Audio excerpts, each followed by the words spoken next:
Hi, this presentation is going to talk more about your student introduction piece, which is found in your portfolio.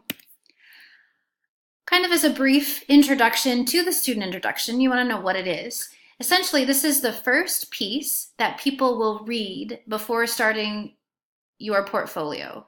So before looking at your contents, they're going to be introduced to yourself as a writer, student, and person, and to the contents of your portfolio through this student introduction.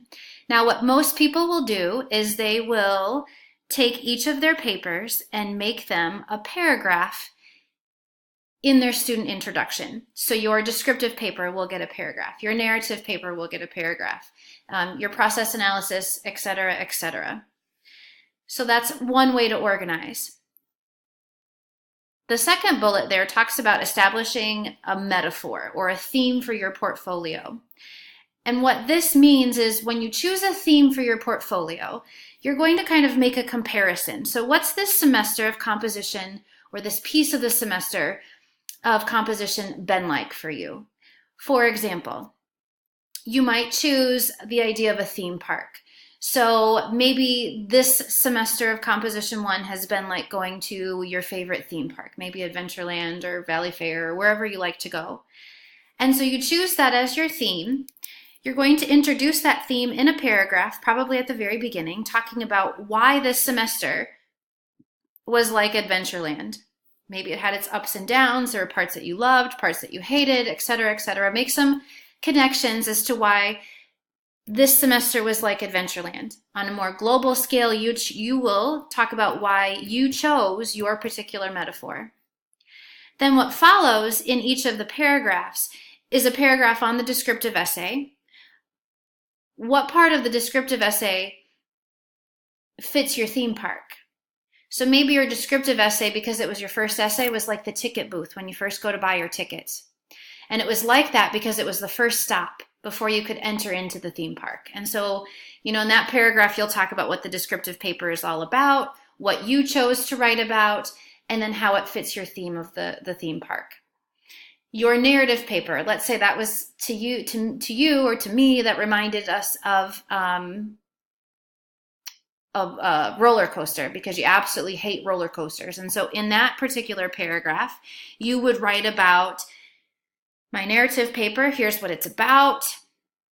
You would write about how it connects to the idea of a roller coaster. And you would say something like, I hate roller coasters. I hated writing the narrative essay because it was difficult for me. I didn't have a good topic, etc., etc. You would then choose a comparison from the theme park idea, again, to use with your process analysis essay and your persuasive essay. You would also connect to the theme your diagnostic essay, which was the very first essay that we wrote, and then any additional pieces that you choose to include. So when we talk about getting to that magical 32-page limit for the portfolio, what you're always looking for in order to get to 32, if you don't have 32, you're going to have to add something.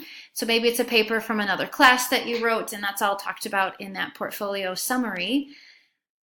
But if that's the case, those pieces will also need to be included in your introduction. So every paper that you include in your portfolio has to be included in your introduction. So that's kind of an overview of what it's about. These requirements are things that you want to make sure that you include in your portfolio. So you want to do the following. That first bullet says that you have to introduce you and the portfolio's main theme or metaphor in the first 1 to 2 paragraphs. And so give us a brief introduction. Who are you as a student?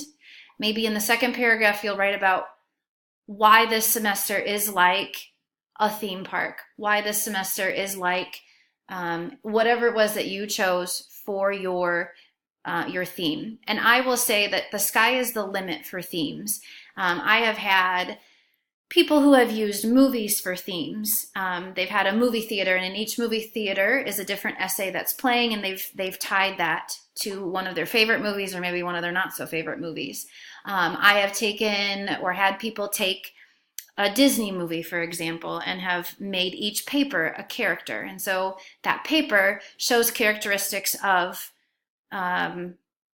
I don't know if you're doing Aladdin, maybe Jasmine, maybe Aladdin himself, maybe Abu, maybe the genie, etc., etc.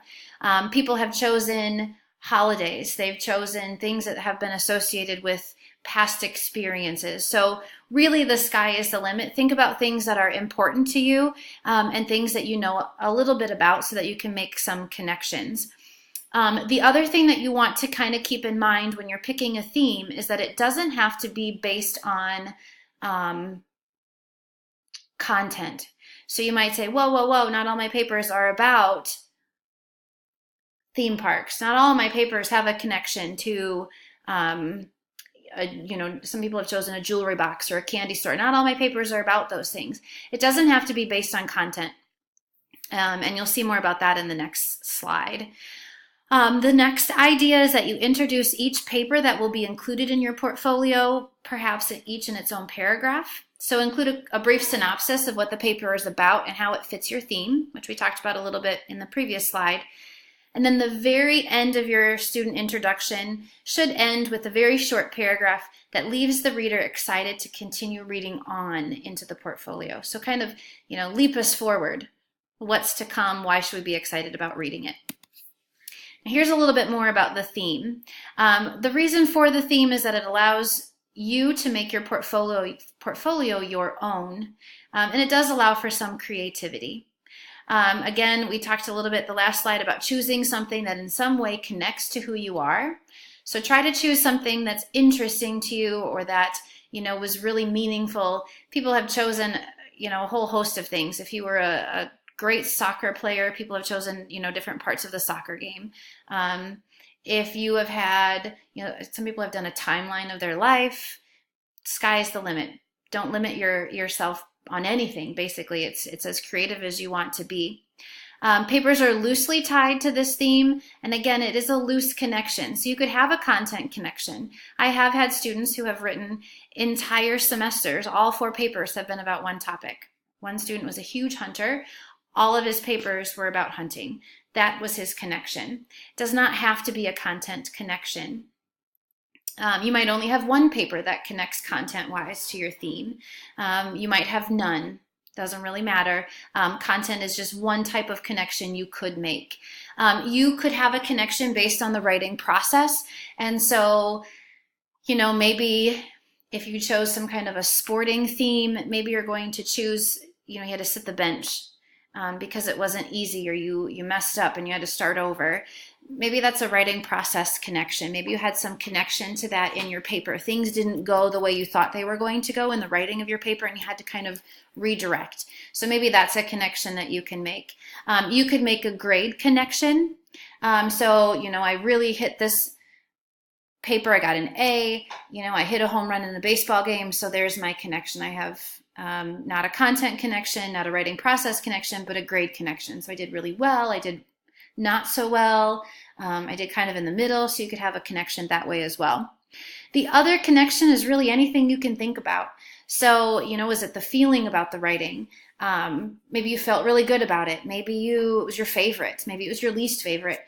Maybe the topic was something that you were really excited about. Again, we talk about the process. So your papers are connected very loosely. So again, we could do it based on content, based on your feelings, based on the grade that you received, based on the writing process. And then, in your entry slips, I mentioned this a couple of different times for the entry slip or the learning statement. The theme is mentioned in that learning statement in the title of each entry and also in the first paragraph, in the first 1 to 2 sentences. And so the first paragraph mention is to remind us of the connection. So when I'm reading your portfolios, I read your student introduction first, and then when I look at your learning statement, I just want to be reminded, okay, what was the connection to the theme again? And so what you do in that first paragraph of your learning statement is you make reference to that. And so it doesn't have to be long. If you do it in the title, it just is kind of a double duty kind of a thing.